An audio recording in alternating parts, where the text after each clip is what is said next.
This is FBG Jen. And FBG Kristen. And I'm FBG Margot, host and producer.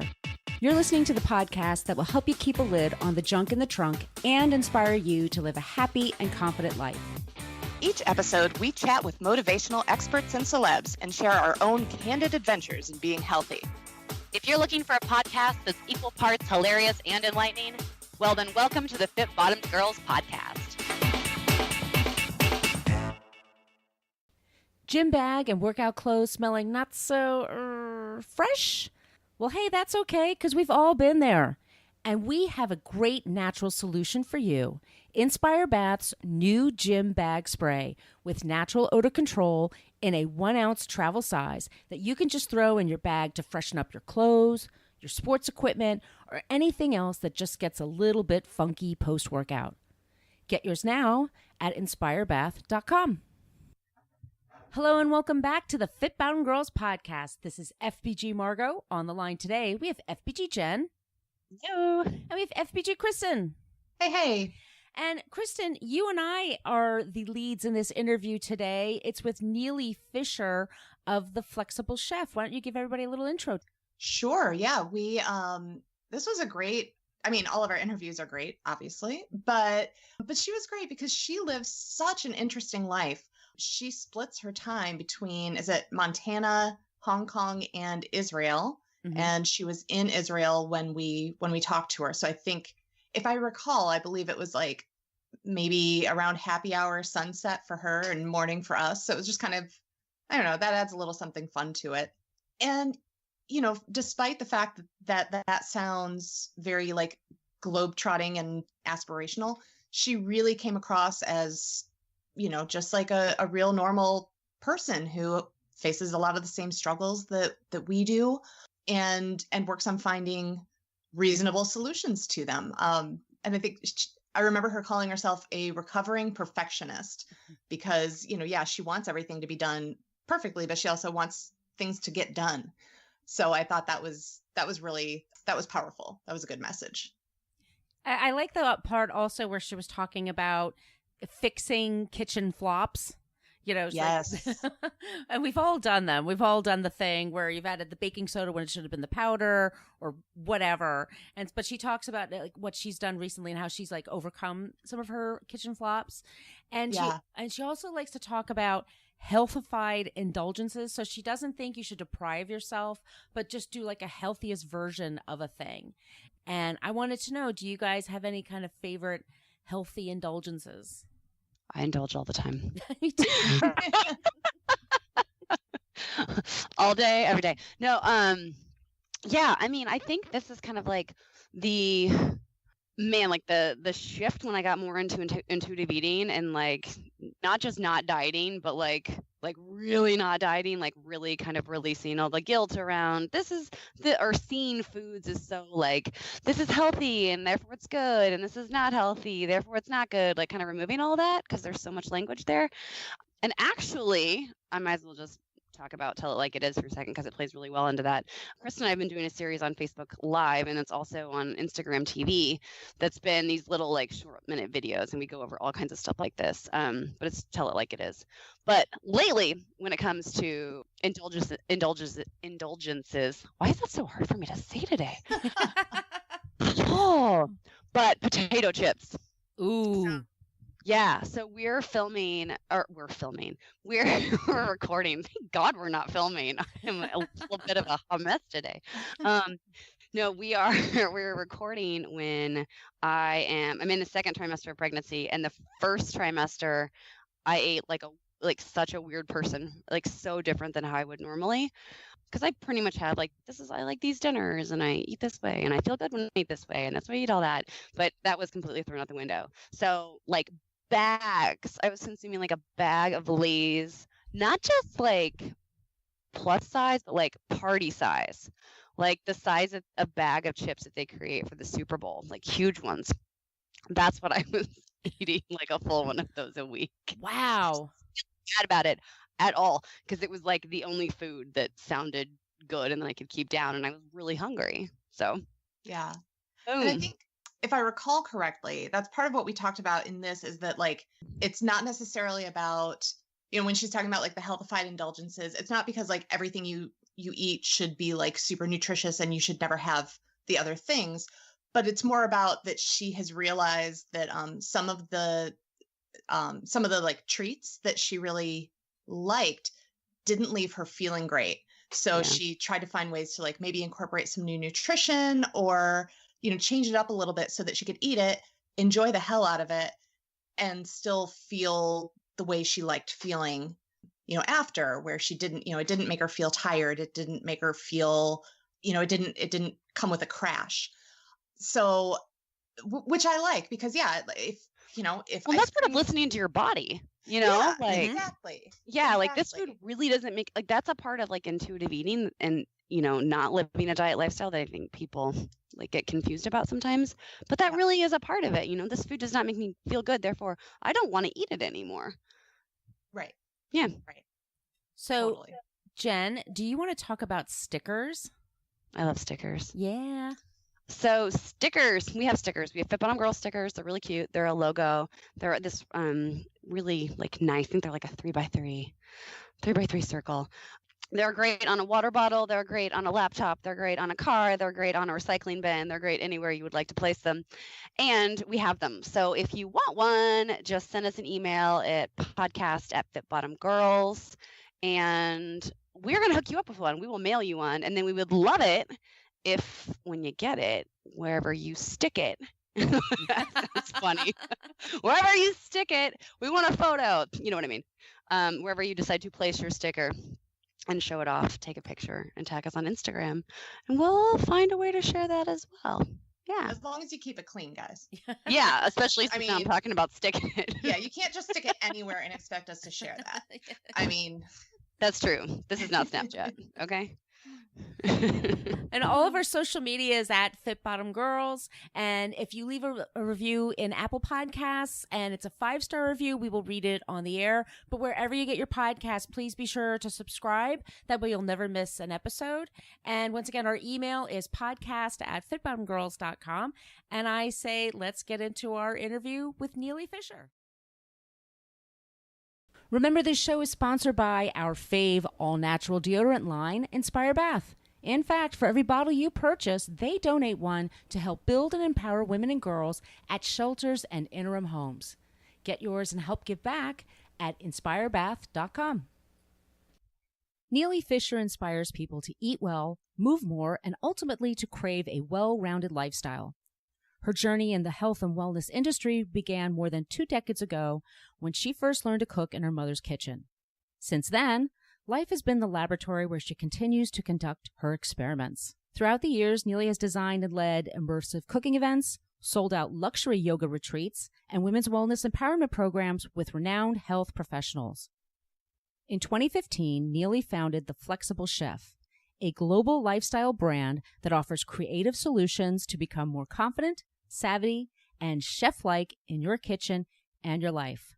Nealy splits time between her homes in Montana, Hong Kong, and Israel, and she invites her followers into her life daily as she tells her best-kept secrets. Welcome to the show, Nealy. Thank you so much. Well, thank you for being on the show today. This is FBG Margot, and on the line today, we have FBG Kristen. Hello. And I'm going to ask you the first question. So, Nealy, you are a big proponent of ditching perfection in the kitchen. Can you give our audience some of your best tips to do just that? Absolutely. Let's just jump right in then. Please. So, gosh, I call myself a recovering perfectionist because for so long, everything had to be homemade, perfectly, whatever the latest diet trend was that I was following, it had to adhere to that rule. And, after many years on the yo-yo train, trying to get it all right, I realized that, aspiring for excellence and giving yourself some shortcuts along the way can help both, promote your sanity and help you live the life that you're actually trying to achieve. So, yeah, so many shortcuts in the kitchen to end up at the same result, basically.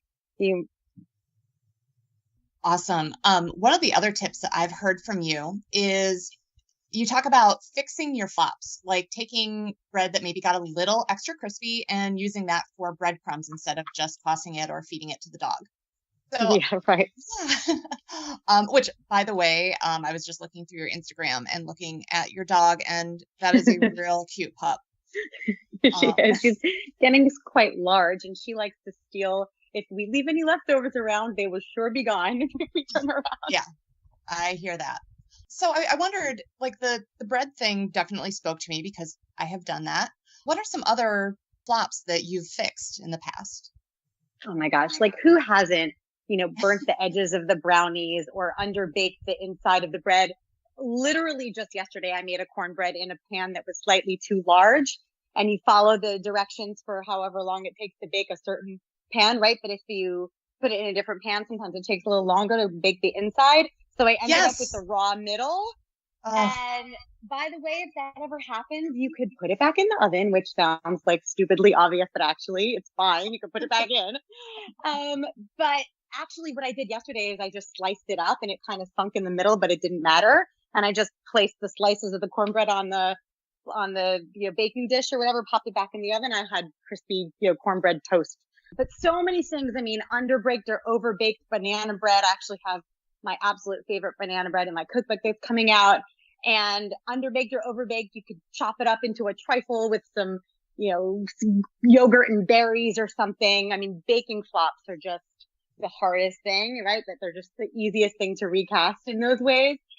Chop up some brownies that are either underbaked or overbaked, and I throw them into like a chunky monkey ice cream for dessert. Oh my God, so many things. Same thing with, anything from chicken to salmon, right? Underbaking or overbaking it, you can totally just slice it up and then recook it and add some sauce and nobody will know the difference. You are the mother of 4 kids.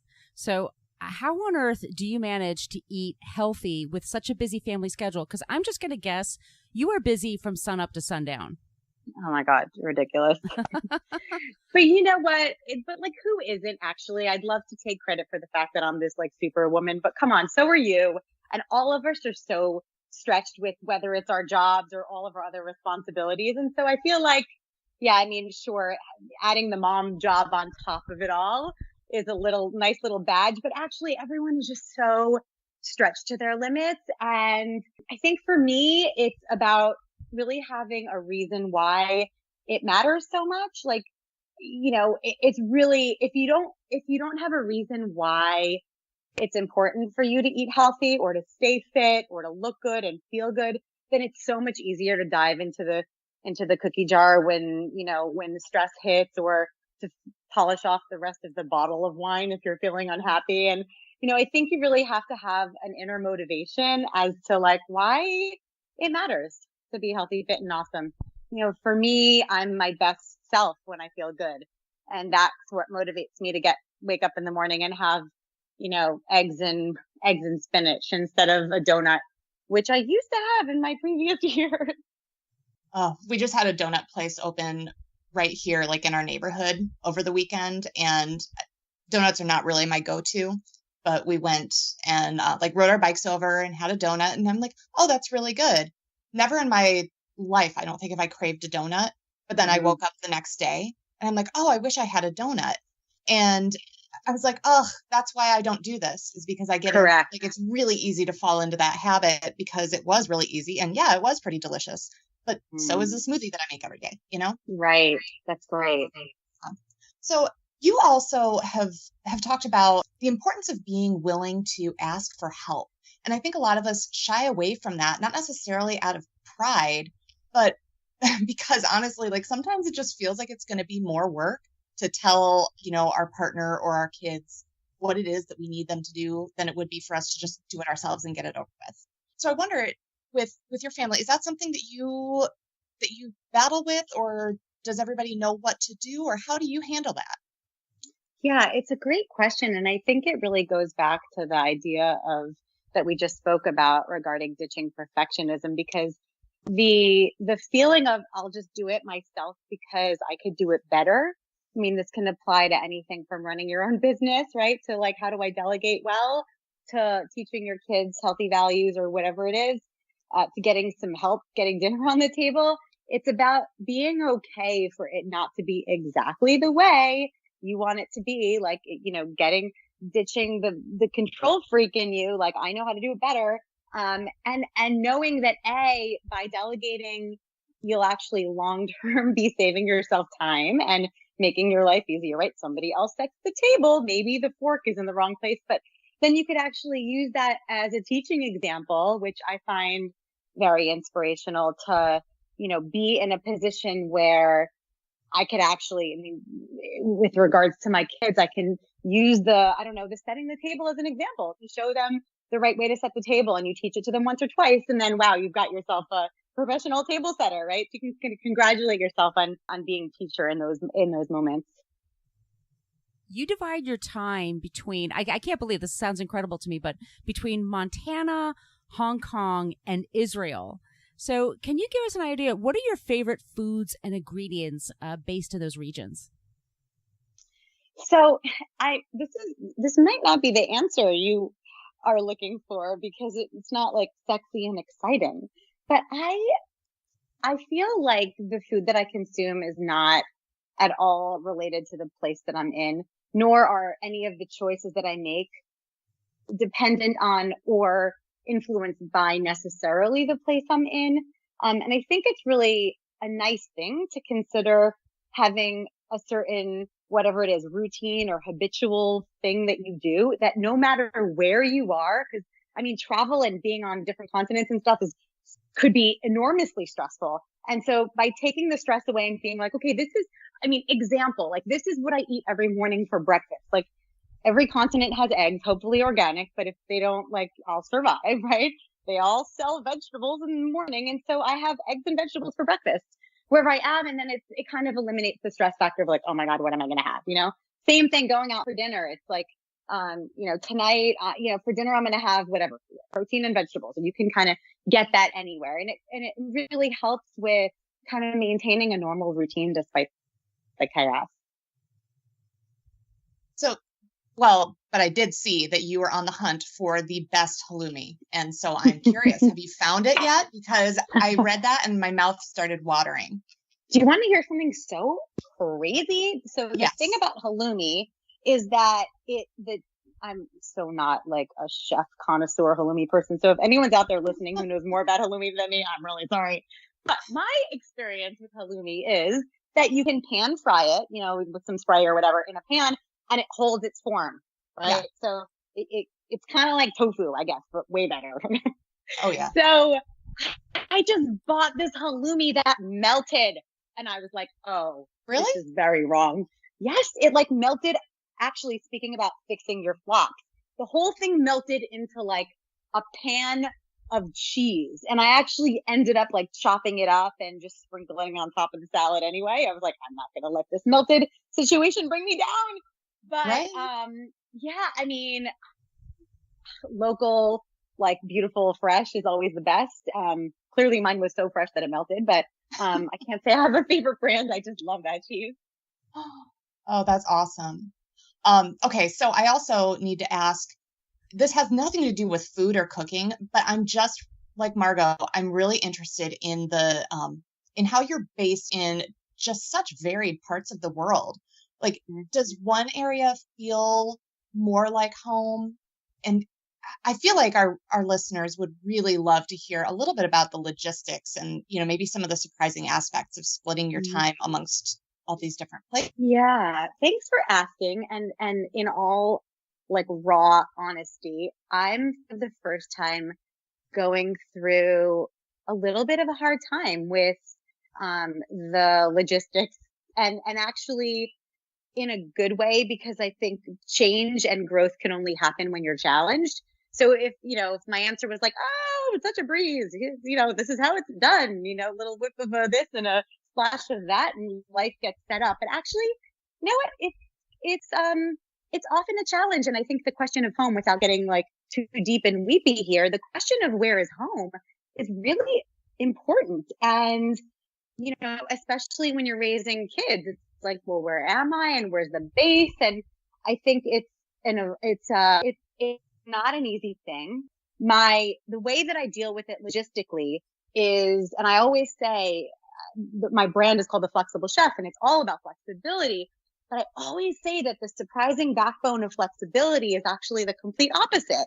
It's actually massive organization. So I've got lists like crazy. I have resources in every place I go. By the way, also in new places I go, I'll like, even for travel, like you find out what the local resources are. But I have like, I pre-order all my groceries, for example, in advance. So it's at my doorstep when I arrive. And I kind of like get the place set up. So when I get there, I'm not in complete chaos, basically like, oh my God, I don't have, whatever. I have different sets of everything in all my houses and all my, little favorite things. So it's there when I'm there. I think it's also about packing really well. The little carry-on has got like almost everything I need for days. We were once actually stranded on a crazy trip to Australia, and I wrote a big blog post about how to be prepared for travel. So we've always got like the underwear, the speakers, I give you a list of all my things that I always keep on hand, so that like, you're fine for a couple of days. But I'm learning. I'm going through a bit of a struggle right now with it, and I'm learning that home is really not a physical place, and home is the state that you're in and the you that you bring to your environment, and then the home that you create in that. Well, let's get into that a little bit, because you had a post recently explaining that you've been feeling a little bit more stressed and down in the dumps in the past year. But you also talked about like you're using this time for self-reflection, and you offer some tips and advice for people on how to bounce back when you're feeling blue. So can you give us a little bit more of your best advice for that, for dealing with those kinds of feelings? Yeah, so let's just turn on the psychologist in me. But we love it. Look, I mean, we so many of us, I should say most of everyone listening is probably going through something right now. And I think it's a combination of keeping the big perspective. I mean, I'm actually standing on my balcony watching sunset right now. And for me, nature and watching the sun rise and fall reminds me that I'm this little part of this bigger picture, and every day is a new beginning, and remembering what my big goals are despite the daily challenges. So I think it's remembering your big thing and not getting lost in the little hard stuff. But it's also about celebrating every little moment, right? When things are really hard, it sounds so cheesy to say like, what are you grateful for today? Count your blessings. But actually, if you could really wake up every day and remind yourself that there are things today that are going to be great, and I'm going to celebrate those things fully, despite, there could be a day where you've got tears and laughter in the same situation, right? I was on the beach the other day watching my son surfing and going through some other stuff at the same time. But in that moment, when I was watching him ride the wave, it was the most blissful moment of my day. So, think life is fleeting, and we've got to just remember to be here despite the challenge and celebrate the little moments. I love that. And thank you for, I know that this is kind of us asking you to open up a whole lot, even though we met, 10 minutes ago. So thank you for being like frank and honest, because I think that these discussions are really important. Like it is helpful to know that people, who are living a really amazing life still have these struggles and are still working their way through. Mm-hmm. So thank you for that. Absolutely. And I should add also, and I mentioned it earlier, but I really do think that the only way we grow is through the obstacle. And, when things are great, it's fun, it's fantastic, but it's not really how we grow. I mean, if we think about all those little moments, that were challenging, and the ability to overcome that and get greater is the coolest thing. Yeah. So now kind of taking it back into the kitchen a little, you've been really clear that like, you're not aiming for perfection in any of this, but you are trying to incorporate a lot of like good, clean, healthy foods. And then you also talk about what you call healthified indulgences. So I wondered if you could share what some of those are and what it is that you do to make them just a little bit healthier than maybe the way we think of them typically. Hmm. Yeah. So all of us crave different things. So I could tell you what my favorite things are, but really good to think about what your favorite things are and how you can kind of use my examples to help you change your environment. I do talk a lot about indulging because I've been through all the extremes of deprivation, and honestly, it's really no fun and it's really not a way to sustainably live, in my opinion. So I do indulge in things like dessert and muffins. I joke that when I was younger, I ate a lot of muffins and I had a muffin top to prove it. But, I do love a muffin, and I have an almond flour version that I make at home that has almost no carbs, and I don't get bloated and, feel icky from a big glutenful bite the next day. I don't have muffins every day. Maybe I'll have a little muffin on the weekend or something with my kids on a Saturday breakfast or something, but I'll jazz it up with hemp seeds and, other superfoods to kind of boost its nutritional value at the same time. But then there are times when it's like, I'm having a slice of, I don't know, a flourless chocolate cake. I'm a big chocolate person. So, but, I don't have like 3 chocolate bars. I'll have a slice of cake or a little big, maybe a little big square of dark chocolate, right? A glass of rosé or some sort of fun end to the day, particularly when it's about celebrating with friends and being with loved ones and stuff. Oh gosh, so many things. I mean, I make a grain-free pancake, for example, lots of different flavors. I have this recipe in the cookbook too, but like blueberry versions and, pumpkin spice versions and all sorts of things. So we're never deprived. Yeah. So, and I have to ask you, because you mentioned the rosé, that, I feel like I'm just like parroting all of your tips here, but you say like loosen up sometimes and have a glass of wine, which I am all for. And you have some really fun drink recipes on your site. So what's your favorite happy hour treat right now? I ask you as you're sitting on your balcony watching the sunset. Yeah, I would like to say that I have this in hand, but I don't, unfortunately. Awesome. No, I just posted a recipe on the blog for a mojito, but instead of using soda water, this is like my favorite new thing. I use a sparkling wine or champagne if you're feeling crazy. And it's way better than diluting it with sparkling water. And then you only have to have one instead of 2. That sounds delicious. That's my favorite. So good. And then I make I make a passion fruit sparkler with some fresh passion fruit with a top up of a secret ingredient that you could get in my book, plus some Prosecco and like slushy businesses in the blender with lychee and all sorts of things. Yum. Okay, 2 things. Tell us the name of your book. It's called Food You Want for the Life You Crave. Excellent. And then a follow-up to that for, I guess, with all these indulgences, I mean, do you work out? What's your fitness life like? Yeah. So, especially when you talk about food, you got to balance it out with something else, right? So I've been in the fitness world for practically my whole life. I was a spin instructor in New York City, little known fact that people don't usually know. And I've been a yoga teacher for the last 15 years. So I incorporate both kind of mindfulness training, yoga specifically, and cardio. I run a lot, which has been my latest challenge in my 40s. Super hard for me, but I do it anyway because it makes me feel accomplished and amazing despite the challenge. So I have a very regular workout regime that I do pretty much every day. And on the road, I have all my I pack a travel yoga mat wherever I go. And I've got Tracy Anderson, ankle weights where I do my little bar glute workouts and stuff on the go. So, every morning. Yeah. Excellent.